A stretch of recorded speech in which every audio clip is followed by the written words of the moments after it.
Assalamualaikum, selamat datang di kursus online Outsil. Kali ini kita akan membahas tentang PID controller. Sebelum kita membahas lebih dalam tentang PID controller, sebaiknya kita mengetahui tentang sistem kontrol itu sendiri. Jadi instalasi dan macam-macam sebelum kita mempelajari detail.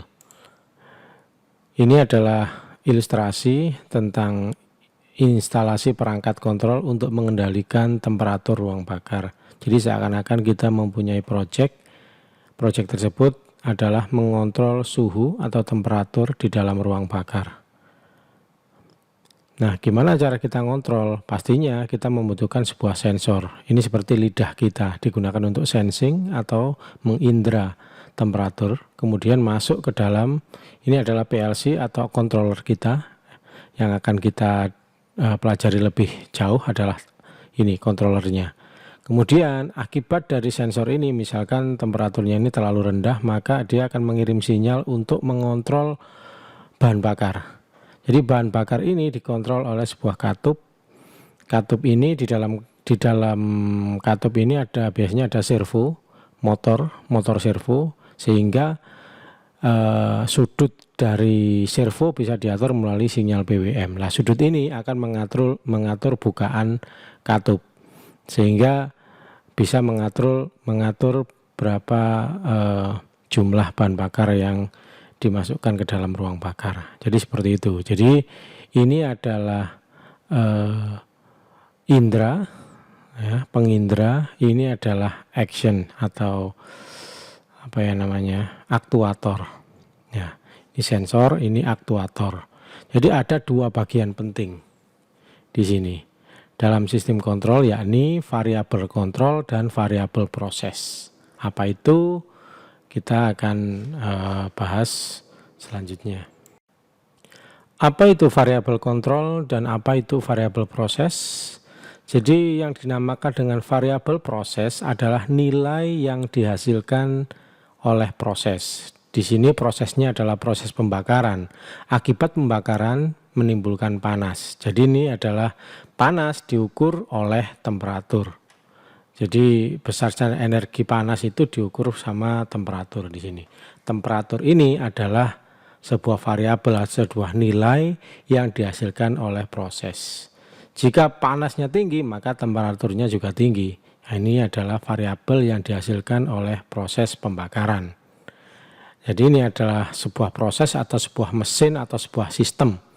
Jadi nantinya kita bahas adalah ini. Kemudian apa itu yang dinamakan dengan variabel kontrol? Ini adalah, kalau yang tadi sensor, ini berarti aktuator. Adalah nilai yang digunakan untuk mengendalikan proses. Jadi katup di sini kan digunakan untuk mengendalikan ruang bakar. Jadi kalau nilainya ini berubah, pastinya panas yang ditimbulkan di sini juga akan berubah. Ya, jadi ini disebut kontrol variabel atau disebut variabel kontrol kalau dalam bahasa Indonesia. Dalam hal ini, variabel kontrolnya adalah flow rate bahan bakar atau pasokan bahan bakar. Kalau yang variabel proses adalah temperatur. Jadi temperatur dihasilkan dari ruang bakar. Ruang bakar dikendalikan oleh pasokan bahan bakar. Jadi itu aja. Ini yang poin yang mau saya jelaskan dalam slide ini tentang dua variabel penting yang akan kita bahas berulang-ulang nantinya, yakni proses variabel adalah proses yang dihasilkan dari proses atau nilai yang dihasilkan dari proses, dan kontrol variabel adalah nilai yang digunakan untuk mengendalikan proses. Jadi sistem kontrol nanti akan muter aja ini. Itu yang akan kita bahas secara berulang-ulang. Jadi PV tadi, proses variabel, nilai yang dihasilkan oleh proses. Contohnya selain pada ruang bakar adalah pada mesin pendingin. Akibat proses pendinginan, jadi yang dihasilkan dari proses pendinginan yakni temperatur yang semakin turun.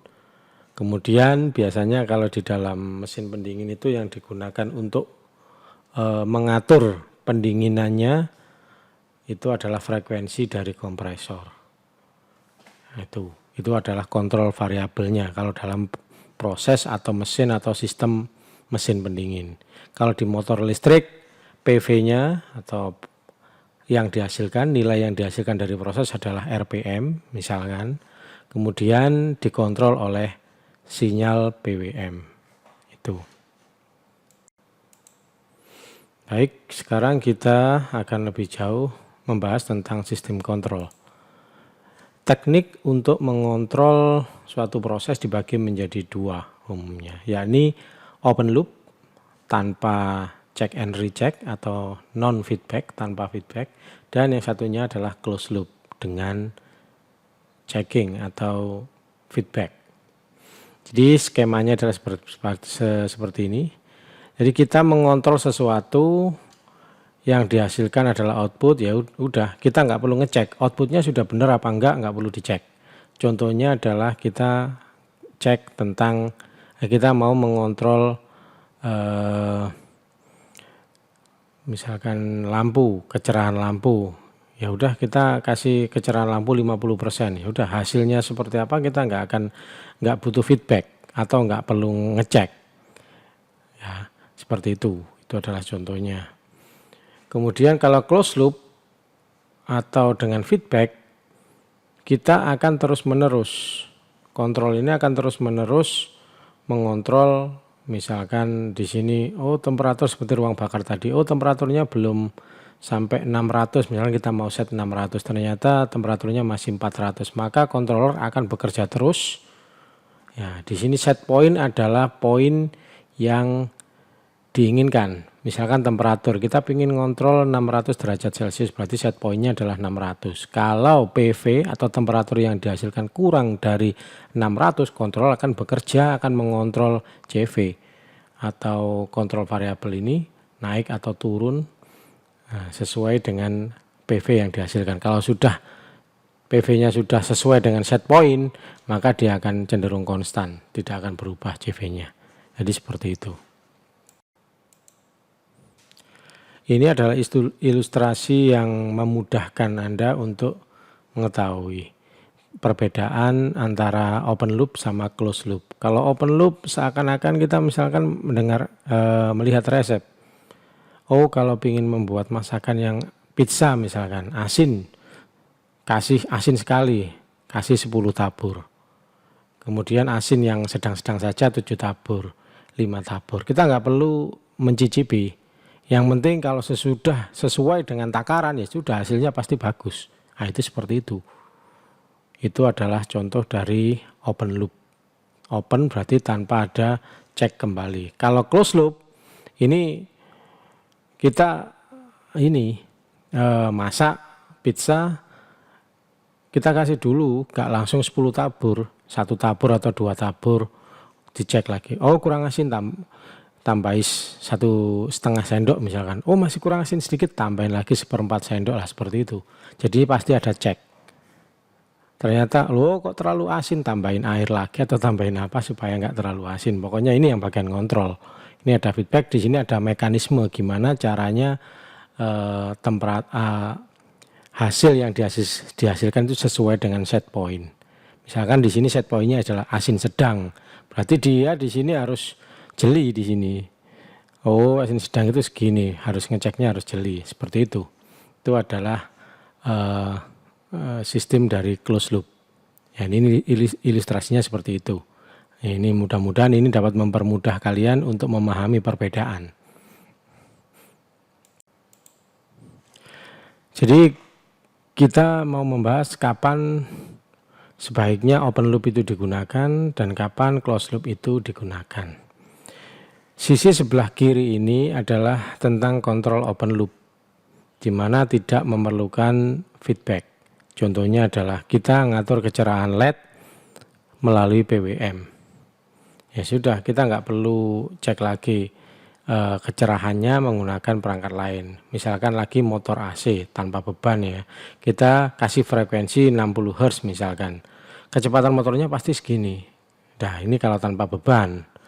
Voltase juga motor DC kalau tanpa beban pasti kecepatannya segini. Misalkan kecepatannya RPM lah, kalau bukan kecepatan RPM. RPM-nya Kalau voltase 5 volt RPM-nya 100 misalkan. Kalau 12 volt kecepatannya misalkan 300. Berarti kita bisa ngukur kalau kita pingin RPM segini berarti voltasenya berapa, itu gampang sekali. Kalau tanpa beban. Nah, sekarang kalau misalkan ini di dalam sebuah konveyor ya. Di sini adalah sebuah konveyor. Motor itu di sini dikendalikan oleh frekuensi, misalkan di sini motor AC dikendalikan oleh frekuensi. Kita sudah ngasih frekuensi misalkan 60 Hz, berharap RPM-nya di sini itu misalkan 100 RPM atau 200 RPM. Tapi ternyata karena bebannya tinggi, dia muternya jadi pelan. Jadinya pelan, jadi segini ada sensor lagi di sini, encoder membaca, oh ini terlalu pelan, maka frekuensinya harus ditambah. Berarti yang biasanya tanpa beban itu kecepatan frekuensi 60 Hz sudah dapat RPM 100, karena ada beban, mungkin frekuensinya harus ditambah, enggak 60 lagi, misalkan 80 baru di sini mendapatkan kecepatan yang diinginkan. Nah itu, nah beban ini berubah-ubah secara dinamis, sehingga kita membutuhkan namanya cross check secara dinamik. Jadi kembali lagi ke sini lagi ya. Di sini ada cek ulang. Jadi cek ulang itu akibat adanya gangguan yang secara dinamik. Yang belum tentu. Kita tidak bisa memprediksi gangguan tersebut. Jadi di sini misalkan beban, kita nggak bisa memastikan bebannya itu selalu konstan. Sama dengan di sini. Ada cahaya dari lingkungan sini. Mendung, kecerahan itu nggak bisa kita prediksi dan itu bergerak berubah secara dinamis. Dan kita harus misalkan di sini proyeknya adalah mengontrol tingkat kecerahan cahaya yang diterima LDR harus konstan. Gimana caranya konstan kan kalau ini aja berubah. Berarti kan perubahan ini kalau ini kurang terang, LED kan harus mengkompensasi. Kompensasi dikontrol oleh controller kita. Nah itu butuh closed loop. Karena kita harus bisa membaca perubahan ini secara dinamis dan memberikan kontrol kepada kontrol variabel, sinyal pada kontrol variabel. Begitu juga ini, misalkan kita punya proyek untuk mengkonstankan kecepatan. Misalkan ini yang diangkut adalah botol berisi air. Kalau kecepatannya terlalu tinggi, maka bisa tumpah airnya atau seperti itulah. Jadi kalau bebannya pas banyak, ya tentunya kita kompensasinya ya harus frekuensinya harus ditambah biar kecepatannya konstan. Nah ini diukur oleh encoder. Encoder ini adalah PV atau proses variabel. Akibat adanya ini ini adalah proses variabelnya. LDR di sini juga sebagai proses variabel. Kontrolernya adalah ini. Jadi dari sini diambil kesimpulan kalau kita CV atau proses variabel lah, itu ditentukan hanya oleh CV tanpa ada gangguan lain, maka kita bisa menggunakan open loop. Jadi CV adalah variabel tunggal penentu PV. Berbeda dengan ini. Pada gambar di sebelah kanan ini adalah ada eksternal variabel atau variabel lain yang mempengaruhi PV selain dari CV itu sendiri. Misalkan ini, selain PWM pada LED, jadi sinyal yang diterima ini dipengaruhi oleh cahaya lingkungan. Jadi pada contoh ini adalah cahaya lingkungan dan beban konveyor yang dinamis atau tidak menentu ini adalah bisa mempengaruhi PV. Jadi tidak hanya dari CV, tetapi ada faktor lain yang mempengaruhi dan dinamis. Tidak bisa kita tentukan, tidak bisa kita prediksi. Maka kita harus controller kita harus mampu mengecek secara berulang-ulang untuk memastikan bahwa kita memberikan nilai yang tepat untuk mengontrol PV.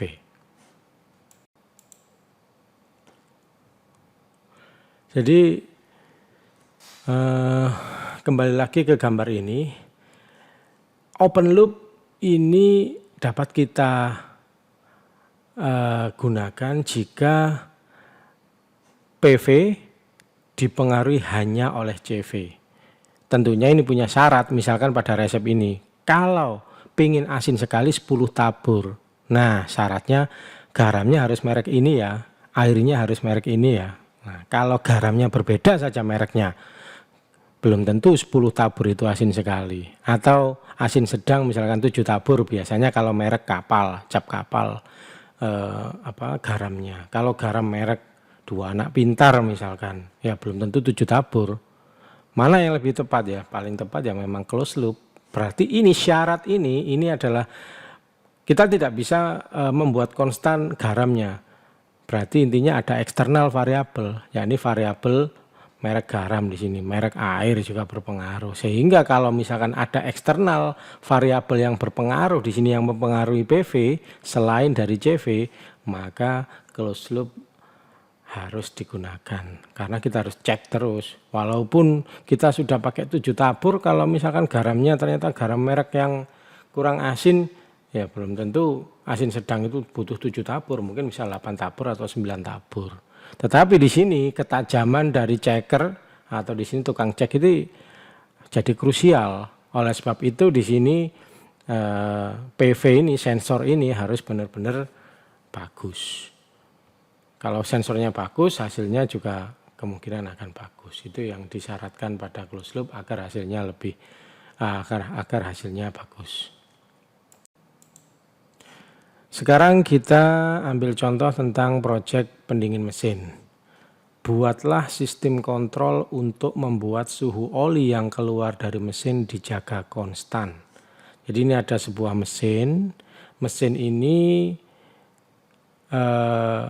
kadang bebannya banyak, kadang bebannya enggak. Dan mesin ini misalkan mesin CNC.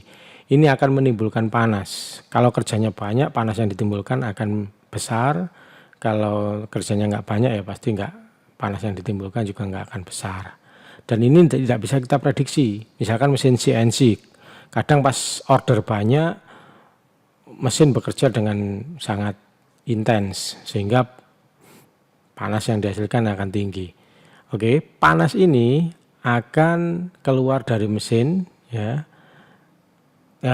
ditransfer ke oli. Karena sebagai media pendinginnya adalah oli. Jadi panas yang ditimbulkan oleh mesin ini ditransfer ke oli, oli dipompa, masuk ke pendingin oli, kemudian setelah keluar dari pendingin, ini akan masuk ke sini. Nah, sebenarnya simple. Kalau misalkan kita on-kan terus ini, frekuensi kompresor maksimalnya misalkan 400 Hz. Itu bekerja paling maksimal.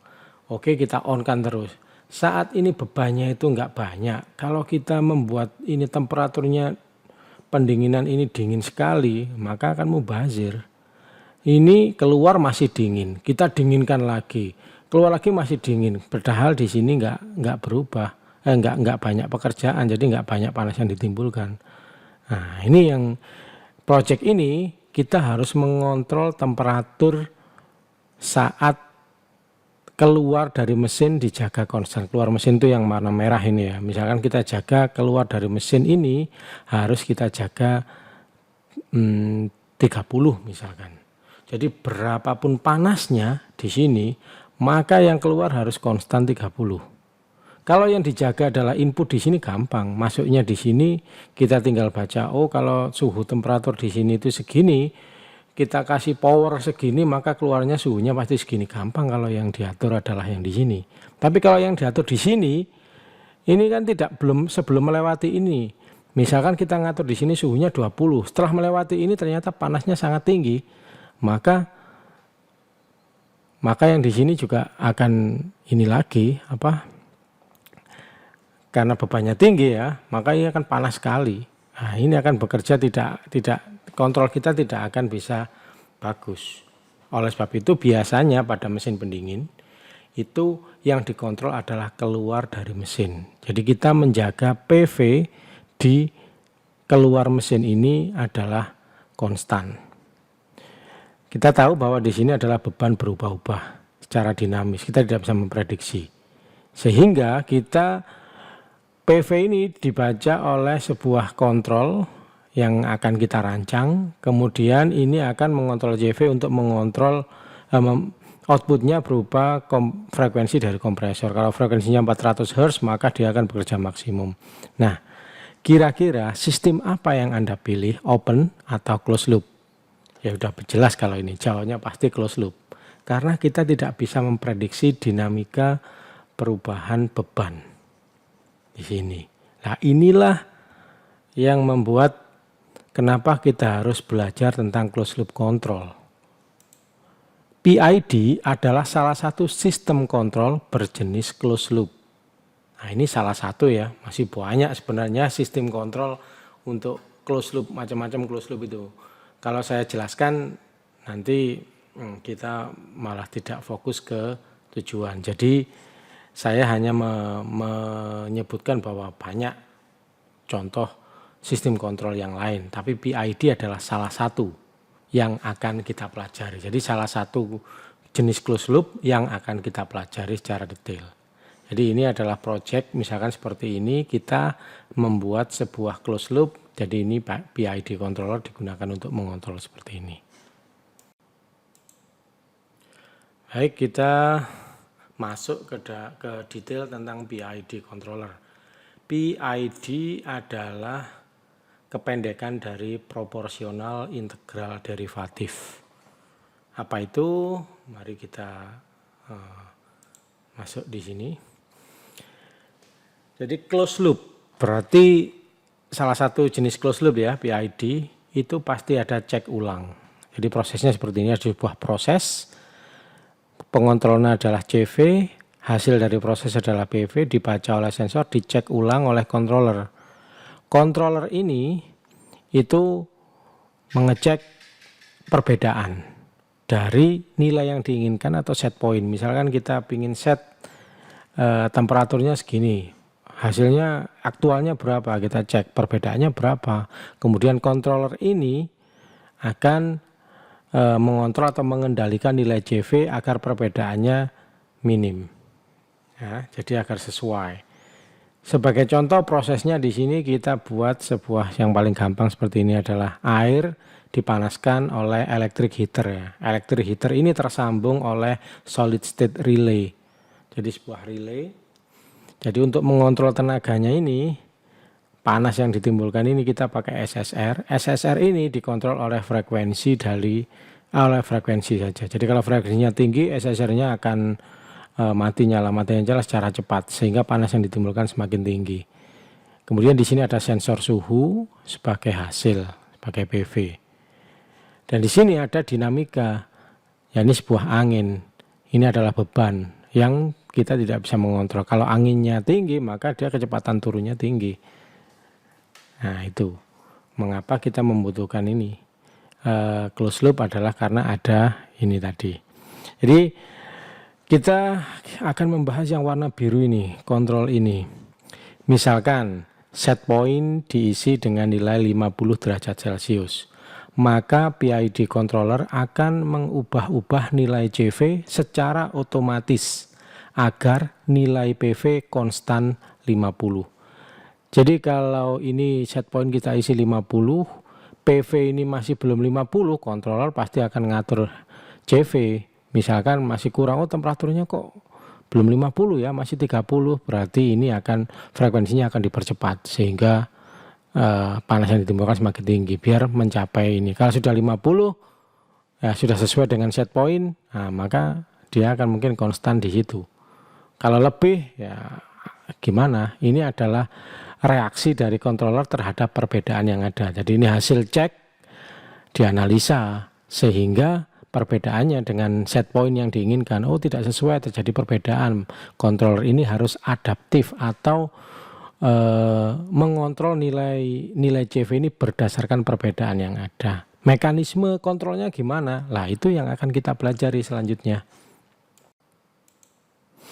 Jadi sekarang kita mau melihat grafik PV dari PID controller. Ini gambarnya saya potong ya. Tadi gambarnya seperti ini. Jadi CV ini adalah PV, saya potong. Jadi CV adalah nilai yang mengendalikan proses dan ini adalah PV adalah nilai yang dihasilkan proses. Ini saya harap Anda masih ingat gambarnya. Sehingga saya potong di sini aja. Jadi output dari controller adalah CV dan ini inderanya adalah PV. Grafik dari PV yang kita harapkan adalah seperti yang warna hitam sebenarnya. Jadi kalau set pointnya kita buat 50 ya, tadi berapa? 50 ini, misalkan 50 derajat, berarti kita mengendalikan supaya temperatur ini konstan 50. Ternyata saat awal temperaturnya ada 20, jelas terjadi perbedaan. Jadi perbedaannya cukup sederhana analisanya di sini, cukup dikurangi saja. Jadi set point dikurangi dengan PV. Kalau di sini set pointnya 50, PV-nya 20, berarti perbedaannya di sini adalah 30. Ya, di sini perbedaannya 30. Kalau pas di sini sama, berarti perbedaannya sudah 0. Nah, ini yang digunakan oleh controller sebagai acuan untuk mengendalikan CV.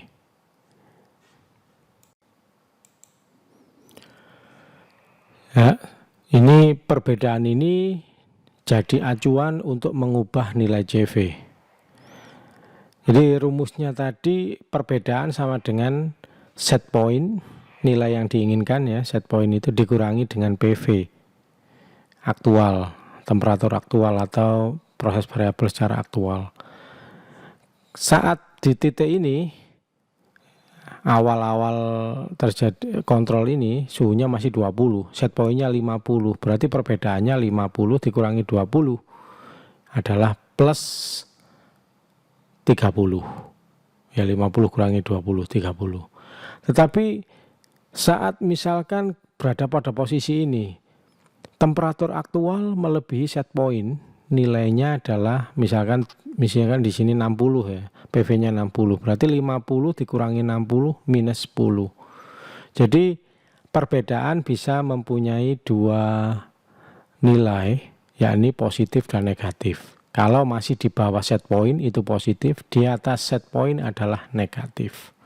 Ya, jadi perbedaan adalah selisih, tetapi tidak absolut ya perbedaan ini, tidak selalu positif, bisa bernilai positif, bisa bernilai negatif. Nah, itulah analisa yang perbedaan yang digunakan di dalam PID. Jadi ini seperti ini. Nah, kita kembalikan lagi gambarnya. Oke, sekarang kita coba amati berdasarkan apa controller menaikkan atau menurunkan CV. Sini frekuensi ya, CV-nya adalah frekuensi. Apakah dari nilai positif dan negatifnya perbedaan? Atau ada faktor lain, misalkan kecuraman grafik atau yang lain? Nah, ini akan kita bahas. Nah, kontrol tadi kan akan merubah nilai CV secara otomatis berdasarkan perbedaan. Pertanyaannya sekarang bagaimana cara mengubahnya? Nah, itu yang akan kita bahas. Jadi ini sebagai contoh, kita lihat gambar yang bagian bawah ini, bagian kanan bawah ini. Saat detik pertama ini, temperatur atau sensor ini masih 20 derajat Celcius. Berarti perbedaan dengan set point adalah 50 dikurangi 20 adalah 30. Saya simbolkan dengan delta ya, biar singkat. Perbedaannya atau deltanya adalah 30. Frekuensinya berapa? Kontrol kan belum tahu ini, karena masih data awal. Kita anggap seperti apa. Nah, kemudian detik kedua itu berapa temperaturnya, ini yang akan kita simulasikan.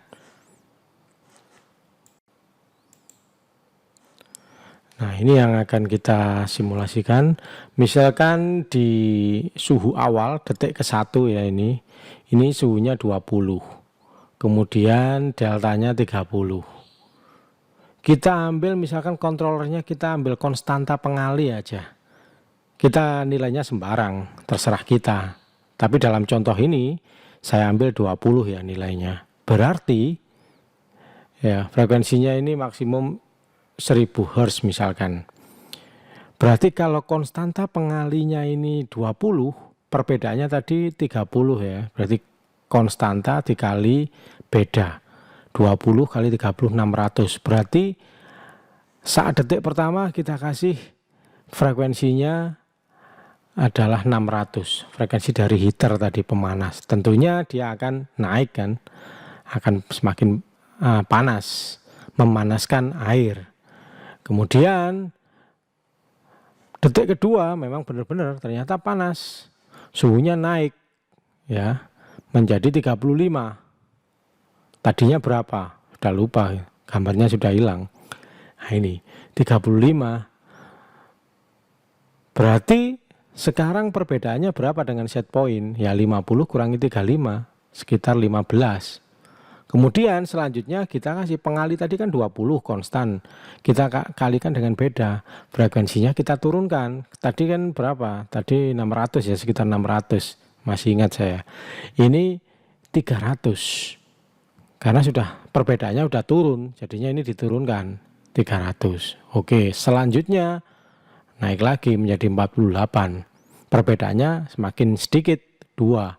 Pengalinya tetap kan ini karena kita pakai rumus ini. Ini rumus coba-coba ya seperti ini. 20. Oke, berarti 20 kali perbedaannya adalah 2, 40. Selanjutnya naik. Ternyata 54. Berarti perbedaannya adalah minus 4. Pengalinya tetap 20 dikali minus 4 menjadi minus 80. Frekuensi kok bisa minus, kan nggak bisa.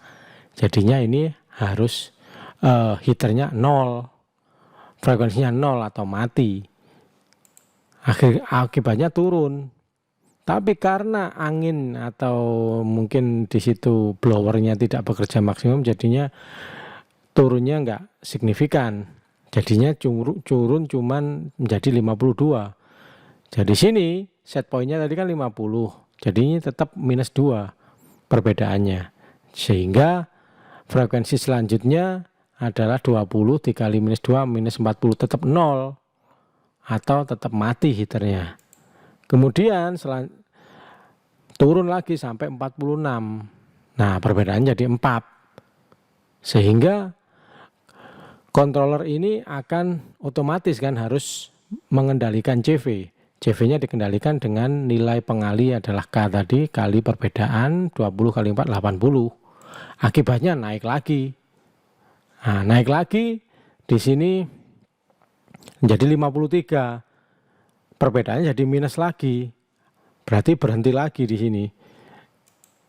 Akhirnya turun lagi 8 seperti ini. Nah, sebenarnya ini karena kita ngelihatnya data satu, kita nggak bisa ngelihat historinya sebelumnya, jadinya kita nggak bisa memprediksi, nggak enak kan ngelihatnya, karena satu-satu. Saat di sini saya kembalikan lagi di sini, ya udah di sini satu, sini satu. Kok nggak grafiknya dijadikan satu semuanya aja seperti ini ya. Nah seperti ini kan lebih gampang. Oh jadi gini. Artinya apa?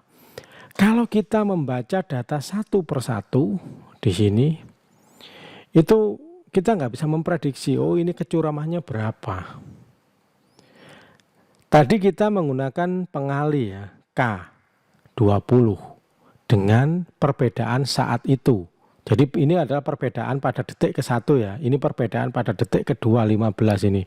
Ini perbedaan pada detik ketiga. Ini perbedaan pada detik keempat. Dikalikan dengan konstanta. Ya, konstanta pengali pada perbedaan pada saat itu. Berarti pada detik ke-1 pada saat itu. Seperti ini. Itu ibaratnya kita seperti melihat data itu satu-satu seperti ini. Karena saat itu juga kita nggak melihat sebelumnya. Nah itu agak susah. Kalau dilihat grafiknya secara bersamaan, oh harusnya kalau sudah mendekati gini harusnya berkurang dong seperti ini. Oh enak kalau ngomong seperti itu. Lah itulah yang harusnya enak. Enaknya itu seperti apa? Nah itu yang akan kita analogikan pada controller. Jadi K ini, konstanta ini adalah konstanta pengali untuk perbedaan pada saat itu. Nah, agar data mudah dibaca, seharusnya kita mengetahui data sebelumnya. Ya, atau bisa jadi kita bisa memprediksi data selanjutnya, masa depan. Kita bisa menerawang masa depan, kita bisa membaca masa lalu, dan kita bisa membaca data sekarang. Jadi, kalau kita ingin mendapatkan hasil yang bagus, maka kita harus melihat masa lalu, mempelajari masa lalu, menerawang masa depan, dan membaca saat itu. Jadi kita harus bisa tiga-tiganya. Jadi untuk yang tadi yang disimulasi ini, K tadi ini adalah pada saat ini saja. Pada saat itu saja, faktor pengali perbedaan saat ini. Ya, pada saat ini. Harusnya kita kan membaca masa lalu dan menerawang masa depan. Nah, gimana caranya membaca masa lalu dan masa depan? Nah, itulah yang akan kita pelajari di sini. Jadi, ini adalah rumus dari atau persamaan dari PID secara umum. Jadi PID klasik itu seperti ini. Kalau Anda cari di Google, rumusnya akan seperti ini. Nah, ini dibagi menjadi 3 rumusnya. Ini bagian ini ditambah bagian tengah ini ditambah bagian ini. Simulasi yang kita dapatkan tadi sebelumnya ini, K dikali dengan perbedaan adalah ini. Nah, K dikali dengan perbedaan. Tapi karena ini adalah perbedaan pada saat ini, maka kita tandai dengan KP lah di sini. Kita anggap, kita kasih notasi sendiri untuk membedakan ya. Dikasih K tadi saya tambahi dengan P. P ini adalah untuk proporsional. Jadi P kali perbedaan adalah error atau kesalahan, faktor pengali untuk kesalahan pada saat ini atau saat itu juga. Kemudian untuk menerawang masa lalu, untuk mempelajari masa lalu, kita harus menambahkan ini. Kita harus menambahkan rumus ini diintegrasi atau dikumpulkan. Jadi error-error sebelumnya itu dikumpulkan semua. Pakai integral dari detik ke 0 sampai detik saat itu juga. Misalkan data pada saat ini, warna kuning ini. Ya, saat saya highlight warna kuning ini, pada saat data warna kuning, perbedaannya di sini adalah -2. Sehingga ini controller ini, output dari controller ini adalah K, karena yang tadi dalam contoh adalah 20 ya. Tapi karena ini untuk membedakan mana konstanta untuk yang saat ini dan yang lain, kita tandai P. P dikali -2 ini, perbedaannya -2. Kemudian ini untuk yang masa lalu, karena kita mengumpulkan, berarti ini adalah sigma dari atau jumlah dari perbedaan. Jadi ini perbedaannya dari detik ke 0, tadi detik ke 1 adalah 30, kemudian 15, ini dijumlah semua. Dijumlah, ini adalah jumlahnya. Ini adalah totalnya, dikali dengan sebuah konstanta lagi. Kita bebas menentukan konstantanya, kita yang ngatur nantinya. Ya, makanya untuk membedakan konstanta yang untuk saat ini dan masa lalu, ini kita pakai yang ini pakai I untuk integral di sini atau integrasi ini loh. Jadi ini. Kemudian untuk menerawang masa depan kita membutuhkan perbedaan antar waktu. Misalkan detik ke 1 dan terhadap detik kedua itu berapa? Itu perbedaannya. Kita sehingga dengan adanya perbedaan, ini tadi kan sudah perbedaan. Perbedaan dari perbedaan sama dengan DT per misalkan ini perbedaan DPV ya, PV ya. Jadi perbedaan PV dibagi perbedaan waktu, berarti sama dengan gradien dong. Gradien adalah kecuraman grafik. Sehingga kecuraman grafik seperti ini, misalkan ini ada grafik ya. Kalau kecuramannya tahu, kita bisa memprediksi di sini. Nah, ini. Jadi ini controller ini berisi 3 controller yang nantinya harus dijumlahkan. Jadi controller untuk reaksi terhadap perbedaan saat ini, reaksi untuk perbedaan atau total perbedaan, berarti perbedaan di masa-masa lalu, dan ini adalah untuk menerawang di masa depan, memprediksi. Ini kita bagi menjadi 3. Jadi rumusnya seperti ini, selisih perbedaan pada detik ke ini adalah -2 dikurangi -4 adalah -6. Nilainya ini negatif. Ini pasti, ini nilainya positif. Nah, ini nilainya negatif ya perbedaannya. Ini kalau di total ini positif, ini negatif. Dan ketiga ini nilainya bisa positif, negatif, positif, saling mengurangi dan saling menguatkan. Jadi ini adalah contoh dari, bukan contoh, ini adalah formula baku dari PID controller. Mengandung sebuah konstanta pengali untuk perbedaan saat ini, konstanta pengali untuk perbedaan di masa-masa lalu, total perbedaan di masa-masa lalu, dan ini adalah dengan gradiennya, konstanta terhadap gradiennya. Jadi untuk menerawang selisih perbedaan, berarti gradien untuk menerawang masa depan. Jadi sama dengan dalam kehidupan sehari-hari sih. Kalau kita bisa mempelajari masa lalu, dalam bisnis juga kita bisa menerawang masa depan, kita tahu keadaan saat ini, fleksibel terhadap keadaan saat ini, kita akan lincah di dunia bisnis dan kita akan menemukan kesuksesan. Sama dengan di sini. Akibatnya kalau kita pakai perbedaan saat ini saja, ya maka kita tidak belajar dari pengalaman sebelumnya atau tidak bisa memprediksi selanjutnya, maka kita akan banyak mendapatkan kesalahan. Oleh sebab itu ada namanya controller yang berisi tentang P, I, dan D. Ini sebenarnya controller ini tidak harus PID. Anda bisa mencoret I-nya masa lalunya. Anda cuman P dan D saja. PD controller nggak apa-apa. P sama I saja nggak apa-apa, D-nya nggak pakai, ya nggak apa-apa. Itu terserah. Kalau komplit yang paling bagus adalah komplit dari PID. Nah, ini seperti ini. Jadi itu adalah dasar dari PID. Tadi kan kita membahas bagaimana cara bagaimana cara mengubahnya. Dari perbedaan ini dikonversi menjadi CV, ya, atau menjadi dari proses variabel, perbedaan proses variabel ini bagaimana cara merubah dari ini, bagaimana controller bereaksi dari perbedaan ini menjadi frekuensi. Lah ini tadi kita memberikan hanya faktor pengali saja. Ini faktor pengali terhadap error pada saat ini,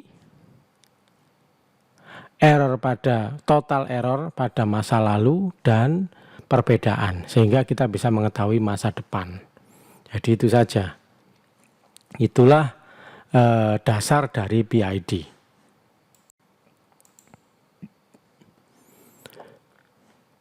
Dan sekarang ternyata ada properti lain yang dicapai, yang ingin dicapai dari sebuah controller. Ternyata controller itu masalah yang tadi sudah saya jelaskan adalah overshoot, ya. Overshoot adalah PV melebihi set point. Set pointnya seperti ini ternyata melebihi. Itu kadang berbahaya bagi mesin atau apa. Kalau kita tidak menghendaki, maka kita bisa menyeting KP, KI, konstanta-konstanta tersebut kita setting. Misalkan kita buat KP-nya rendah saja. Nah, overshoot ini biasanya KP-nya, karena KP-nya tinggi, faktor pengali dari saat ini adalah tinggi, maka dia akan cepat sekali dinamis. Seperti ini overshoot. Kita buat rendah, maka rendah. Tapi rendah ini kadang kita nggak mencapai target. Harusnya kita 50, dia terjadi ini. Makanya ini error ini disebut steady state error. Kemudian ini adalah overshoot. Ini adalah error yang terjadi, adalah yang tidak diharapkan, adalah rise time atau kecepatan mencapai target. Kalau dalam ini 8 detik, ya sekitar 8 detik ini, T ke 8 ini dicapai targetnya, tapi kelewat. Kita pinginnya sih seperti ini, yang warna hitam ini. Tapi cepat, kalau bisa cepat, bisa mencapai target. Nah itu yang paling ideal adalah tidak terjadi overshoot, tidak terjadi steady state error, dan mencapai target dengan cepat. Nah, KP, KI, dan KD itu siapa yang menentukan? Ya kita sendiri. Ya itu adalah setting dari user. Orang yang bisa memberikan nilai KP, KI, dan KD secara tepat, ya. Jadi ini formula untuk bereaksi terhadap keadaan saat ini, masa lalu, dan masa depan ini sangat tepat nilainya, maka dia akan mendapatkan hasil yang paling bagus. Nah, sekarang kita lihat di tabel ini. Ternyata kalau KP-nya naik, nilai KP-nya tinggi, maka kecepatan mencapai targetnya akan semakin cepat. Turun berarti cepat, ya. Rise time-nya cepat dia. cepat mencapai target. Kalau misalkan ini KP-nya tinggi, misalkan belum sudah tinggi sekali, tapi cenderung terjadi overshoot. Karena kecepatan yang terlalu cepat tersebut menjadi overshoot. Nah, ini overshoot-nya naik. Ya. Steady state error-nya akan turun juga, karena pasti mencapai target, tapi ya lebih, kadang kurang lebih seperti itu. KI, ya ini kalau untuk yang masa lalu tadi, konstanta untuk bereaksi terhadap kesalahan-kesalahan masa lalu. Kalau KI ini naik, ini proporsinya hampir sama dengan KP ini. Ya, ini proporsinya sama dengan proporsional KP. Dan KP yang untuk saat ini. Kalau yang KD di sini, kecepatan mencapai target ini sedikit berpengaruh. Jadi kalau KD-nya naik, nilai konstantanya ini naik tinggi, ini akan berpengaruh sedikit, tapi dia akan mengurangi overshoot. Ya. Jadi kalau sistem kita mau buat jangan sampai terjadi overshoot karena itu berbahaya bagi sistem kita, maka harus diperhitungkan penggunaan KD atau masa depan ini.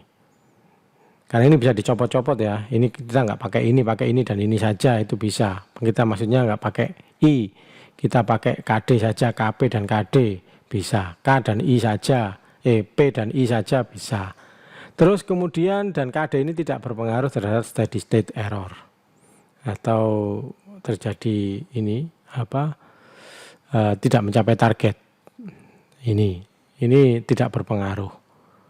Jadi ini adalah tabel tentang reaksi akibat perubahan dari KP, KI dan KD. Jadi konstanta yang sebagai pengali dari keadaan saat ini, masa lalu dan masa depan. Jadi nilai KP, I dan D itu punya arti ya. Ini saya jelaskan. Jadi PID controller, P itu untuk proporsional atau sekarang, saat ini, saat itu. Jadi ini I untuk integral, jadi integrasi atau gabungan, jadi masa lalu. Derivatif adalah masa depan atau perbedaan. Ini adalah gradien. Jadi PID adalah proporsional, integral, derivatif. Yang ini bisa dicopot-copot nilainya. Ya, nilainya bisa dicopot-copot. Anda bisa pakai satu saja atau pakai ketiga-tiganya atau pakai dua juga bisa.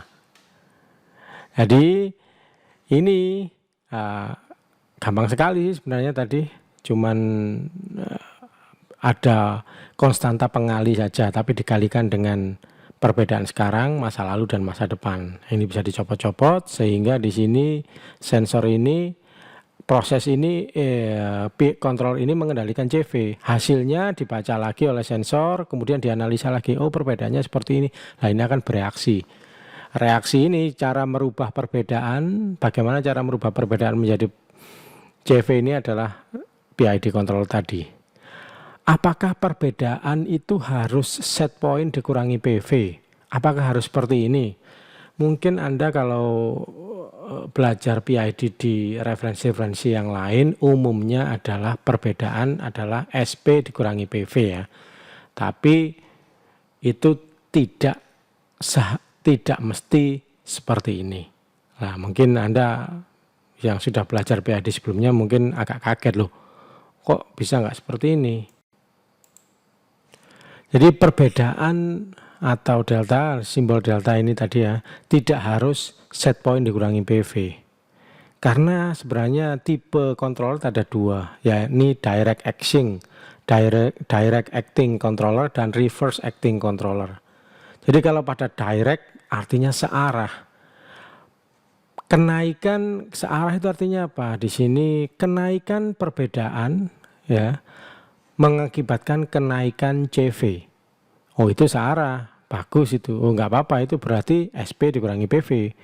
Kalau ternyata misalkan ini aja LDR atau misalkan di sini ini bukan heater ya, misalkan bentar di sini ini kan kalau frekuensinya tinggi panasnya banyak. Ada lagi yang sensor yang kalau misalkan voltasenya tinggi malah dia cenderung actingnya down, kebalikannya. Nah itu ada. Sensor juga seperti itu, LDR kan seperti itu. Kalau dipasang terbalik resistornya, dia kalau ada cahaya resistannya malah nambah. Kalau sebaliknya ada cahaya, dia resistansinya malah turun. Nah seperti itu. Jadi tidak semua ini mempunyai arah yang sama. Jadi kalau ini PV-nya naik, CV-nya naik, lah ini SP minus PV ini cocok. Kalau yang ini kebalikannya. Kalau ini PV naik, CV-nya turun, dibalik. Nah itu ada banyak controller yang seperti itu. Misalkan mesin pendingin. Kalau ini pendinginannya ditambahkan, nah kan seperti itu. Jadi ini adalah rumus dari perbedaan, atau kalau di ilmu PID kebanyakan secara umum adalah error. Jadi error adalah SP dikurangi PV umumnya, tapi tidak seperti itu. Buktinya apa? Nah ini buktinya. Contoh aplikasi yang sering adalah control logic dari PID control. Di sini ada control actionnya E, atau perbedaan adalah SP kurangi PV, atau E disuruh milih kita. Nah ini adalah contoh. Jadi tidak selamanya perbedaan adalah SP dikurangi PV. Ya, bisa PV dikurangi SP tergantung dari actionnya. Kita mau yang direct action atau reverse action. Nah itu.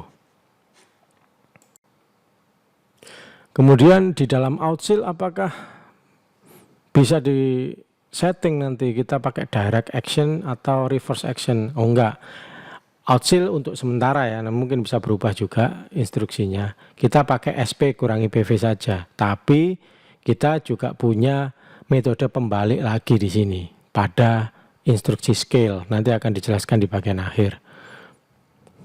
Jadi ini. Sekarang kita akan membahas tentang kalau kita pakai P saja. Jadi yang masa kini, masa sekarang saja ya, proporsional saja, yang ini dibuang, kita nggak pakai. Jadi ini nggak pakai. Apakah cocok pada industri? Kebanyakan itu tidak cocok. Kenapa? Karena perbedaan adalah PV dikurangi SP ya. Actionnya CV berarti kan KP dikali perbedaan. Kalau misalkan ini sudah mencapai target berarti perbedaannya 0 dong. PV dikurangi SP-nya 0 kan perbedaannya. Kalau apa yang terjadi pada CV atau output jika perbedaannya 0 sudah mencapai target? Ya 0 dong. Misalkan dia konstan pada CV 50. Tapi karena perbedaannya 0, CV-nya jadi 0. Akhirnya jadi begini. Kalau pakai P saja, kontrolnya pakai P saja, makanya jadinya seperti ini. Dalam grafik kalau KP terlalu tinggi, umumnya cepat terjadi osilasi, cepat mencapai target dan cepat terjadi osilasi. Tapi kalau KP-nya terlalu rendah, maka dia susah mencapai target karena terlalu lambat mencapai target dan kadang tidak bisa mencapai target atau terjadi steady state error. Makanya itu yang paling umum itu P ditambah I atau P ditambah D, atau yang paling sering malah P, I, dan D. PID digabung semuanya. Itu. Nah sekarang kita akan mencoba PID, belajar PID pada Outsil Studio. Jadi pada Outsil Studio ada sebuah instruksi namanya set PID, artinya pengaturan PID, setting PID, berisi tentang KP, KI. Nah itu kita tentukan. Kita coba di sini lagi. Nah ini adalah set PID pada Outsil. Sini mengandung nilai KP, KI, KD. Nilainya kita yang menentukan. Jadi yang menentukan ini adalah kita. Set point juga itu adalah kita. Misalkan kita isi set point 102, KP ada bagi 100 itu sama dengan adalah 200. Berarti karena kita Outsil itu belum mengenal floating point, nilai yang koma-koma, jadinya kalau misalkan pingin 0,5 kan susah, nilainya nggak bisa. Jadinya dibuat KP dibagi 100. Kalau pingin 0,5 berarti ini diisi 50. Maka di sini KP sama dengan 0,5. Begitu. Ini KI, KD. Ini. Terus ada integral error limit. Integral error limit itu seperti apa? Di sini integral error limit. Integral ini berarti masa lalu. Masa lalu ini berarti kan menambahkan perbedaan-perbedaan dari awal sampai akhir. Jadi mulai dari detik pertama sampai akhir. Nah, ini kan ada kecenderungan ada data yang sangat gemuk sehingga melebihi kapasitas yang membuat error dan macam-macam. Oleh sebab itu ada pembatasan di sini. Integral error limitnya ini absolutnya ya, bisa positif kan? Ini kan bisa positif bisa negatif nilainya. Nah, absolutnya itu berapa? Kita batasi. Di sini adalah batasannya kalau dalam contoh ini adalah 500. Berarti kalau jumlah error masa lalu ini negatif 500 atau 500 ya, absolutnya 500 ini, maka dia akan direset menjadi 0. Ini Anda bisa ngisi yang banyak. Kalau nggak kepingin ngereset berarti Anda bisa ngisi ini 0 misalkan. Nilai 0 itu berarti tidak ada reset, berarti tidak ada limit pada integral error, tidak ada limitation, tidak ada pembatasan, diisi 0 aja di sini. Kemudian KP adalah konstanta untuk pengali perbedaan pada saat ini. KI, KD, set point adalah nilai yang diinginkan. Ya, ini berapa? Kemudian ini tadi sudah. Terus PID out maksimum. Jadi CV maksimum itu dikasih berapa, minimum dikasih berapa, itu diisi sendiri. Kemudian interval. Ya, ini yang paling penting ini, interval. Interval adalah periode update data. Jadi kalau di sini misalkan yang kasus seperti ini tadi, pada contoh ini berarti setiap satu, misalkan intervalnya diisi 1 milisecond ya, setiap 1 milisecond dia akan membaca, controller ini akan bereaksi dan merubah nilai CV setiap 1 milisecond. Itu di setiap 1 milisecond. Terus apa efeknya di sini? Nah, sebenarnya di sini ternyata ada juga controller yang tidak periodik, tidak setiap 1 detik. Mungkin karena ada interupsi atau kesibukan yang lain dari prosesor sehingga tidak memungkinkan untuk secara periodik. Maka jumlah error di sini kan 0 dari sini. Kalau misalkan data keempat dan ketiga ini enggak ada, maka ini diisi data yang paling up, minus 2. Minus 2, minus 2, minus 2 ditambahkan. Ini sama aja.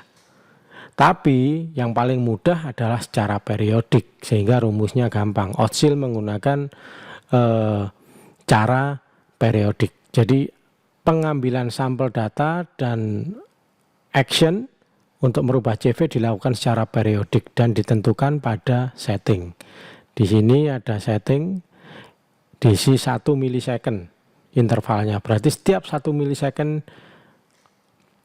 PLC akan membaca sensor, kemudian memproses dan mengeluarkan output ke berupa CV ini ya, bisa frekuensi dan bisa macam-macam, itu setiap 1 milisecond.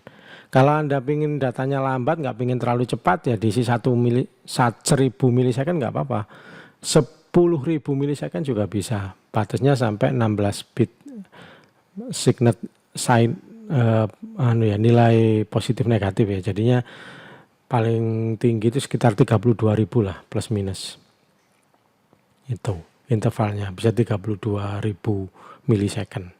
Itu.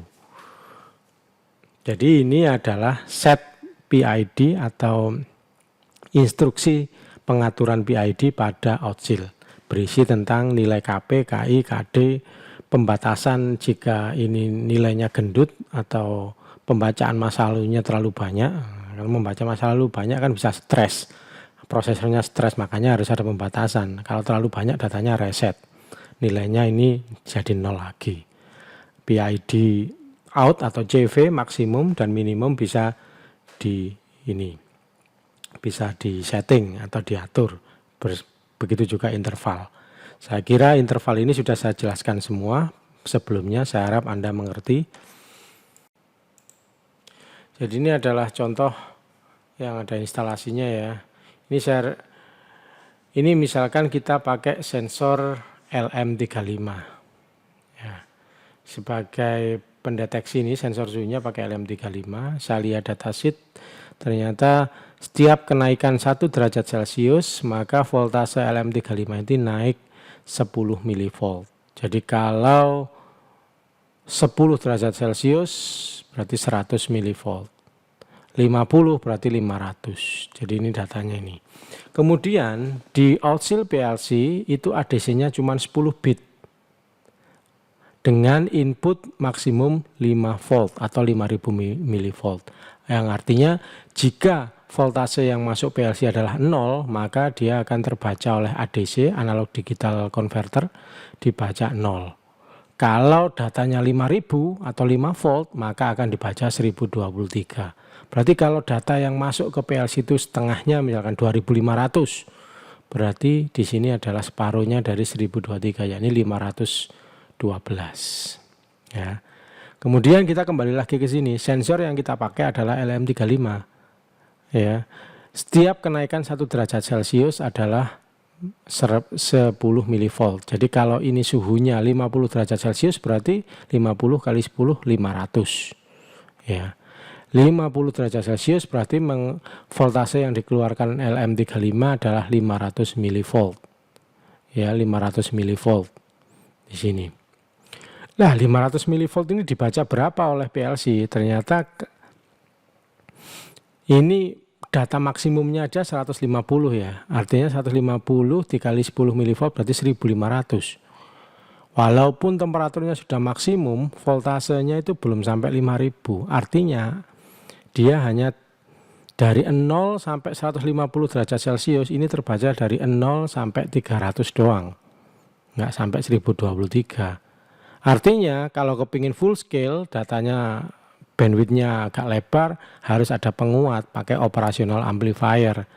Dikalikan berapa ya? Dikalikan 3 lah ini. Dari 1500 agar mendekati 5000 dikalikan 3. Berarti 4500 lumayan. Jadinya ini jadi mekar, jadi melebar datanya. Jadi kalau 150 bisa menjadi 4500, bisa kebaca sekitar hampir 1000 di sini. Kalau ini separuhnya bisa lebar. Nah itu. Nah, sekarang kita lihat di sini. SP set point-nya kita buat 50 derajat Celcius. Artinya 50 derajat Celcius adalah 500 milivolt di sini. Keluar dari LM35 adalah 500 milivolt. Sehingga data yang terbaca adalah 102 di ADC. Sehingga set point pada PLC, nah, instruksi set PID ini kita bikin 102. Artinya 102 adalah 500 milivolt, artinya 50 derajat Celcius. Nah ini. Kemudian untuk nilai KP, KI, dan KD kan kita yang menentukan. Kita buat aja, terserah. Ini ada nilainya 200, saya buat ngawur ya ini ya, 250, 200. Sebenarnya ada ilmu sendiri untuk menentukan KP, KI, KD yang paling bagus. Namanya PID tuning. Nah, tuning PID itu ada ilmunya sendiri. Mungkin bisa dibaca di referensi yang lain. Nah, ini saya isi 200. Artinya 200 ini karena nggak bisa floating point ya, nilai koma-koma, nilai yang ada komanya desimal pada Outsil PLC, maka dibuat per 100. Kalau pingin buat 0,5 berarti saya buat 50 aja. Berarti 50 bagi 100 kan 0,5. Jadi per 100 itu artinya seperti itu. Kalau pingin nilainya KP adalah 2, ya 2 dikalikan 100 menjadi 200 di sini. Ya, ini. Kemudian ini adalah apa integral error limit itu? Nah, ini. Integral error limit, integral itu kan membaca kesalahan, total kesalahan masa lalu. Jadi dari awal sampai akhir ini ditotal. Kemudian nilainya diabsolutkan, yang minus jadi plus, dimasukkan ke sini. Jadi di sini bisa jadi nilainya karena nggak minus-minus, datanya jadi gendut. Melebihi kapasitas perhitungan, jadinya menyebabkan PLC error atau misalkan seperti apa, maka dibuatkan pembatasan. Di sini ada pembatasan. Kalau totalnya mencapai 500, errornya ya perbedaannya 500, maka integral limit atau delta sigma deltanya ini, total errornya ini dibuat 0, direset. Nah ini adalah error limit. Jika Anda tidak menginginkan ini, maka ini diisi 0 aja. Artinya tidak ada pembatasan, biarpun nilainya nggak masalah. Itu mungkin kalau ini masalah ini Anda kurang bisa mengikuti, maka Anda bisa ngulang-ulang video ini. Kemudian PID out diisi dengan 1000 dan minusnya minimum adalah minus 1000 sampai 1000. Gimana cara menentukan ini? Cara menentukannya ya dengan kita harus bisa memprediksi. Kira-kira data keluar ini nanti berapa maksimumnya.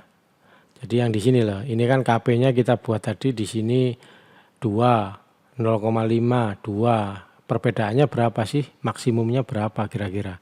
Kita hitung aja. Misalkan di sini suhunya ada nggak kemungkinan perbedaan suhu atau perbedaannya ini melebihi 100 derajat Celcius? Kayaknya nggak mungkin karena maksimum pembacaan sensornya aja segini. Berarti kan 100 misalkan di sini. 100 dikalikan dengan 2, ini kan 2 ya, berarti 200. Kalau KI karena sudah dibatasi maksimum 500, 500 kali 50 berarti kan setengah. 50 kan setengah kali 500, 250. 400 tambah 250, 650. KD 100 dikali 2, 200. Berarti total 850. Jadi ini antara plus 850 sampai minus 850. Nah, kita buat aja 1000 minus 1000 sampai 1000. Itu nggak masalah juga. Nah, ini Anda isi sampai 32.000 juga nggak masalah.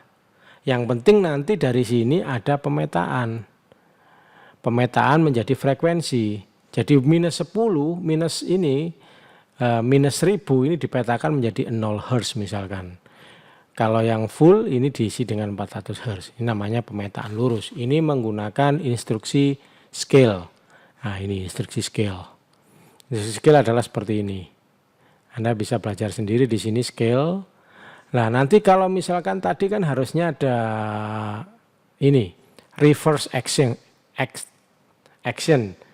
Ini kan Outsil tidak menggunakan pilihan SP min PV atau PV min SP. Tapi Outsil mempunyai instruksi yang bisa membalikkan scale. Jadi dari minus ini dibalikkan nilainya. Jadi kalau minus 1000 berarti nilainya 1023. Kalau plus 1000 malah nilainya 0 dibalik. Ini ada. Jadi kita tidak usah menggunakan instruksi pilihan untuk direct atau reverse action. Karena kita sudah mempunyai Outsil PLC, sudah mempunyai instruksi scale. Nah, seperti ini. Jadi video ini nanti dibagi menjadi beberapa bagian ya. Bagian yang ini tadi adalah bagian tentang teori. Nanti tentang penggunaan ini, contoh nyata, nanti ada di bagian selanjutnya, bukan pada video ini. Video selanjutnya akan membahas tentang langsung kita mencoba project PID langsung pada hardware. Kemudian settingnya gimana itu akan dibahas di video selanjutnya. Karena kalau video ini sudah terlalu panjang, kita bagi menjadi beberapa bagian. Jadi setelah video teori ini akan ada video percobaan. Dan akan lebih detail lagi karena kita akan membahas satu persatu detail kenapa seperti ini. Nah, itu akan tahap-tahapnya dari awal sampai akhir untuk membuat proyek PID itu seperti apa akan dijelaskan pada video selanjutnya. Terima kasih, selamat menunggu video selanjutnya. Semoga menjadi tambahan ilmu yang bermanfaat bagi Anda.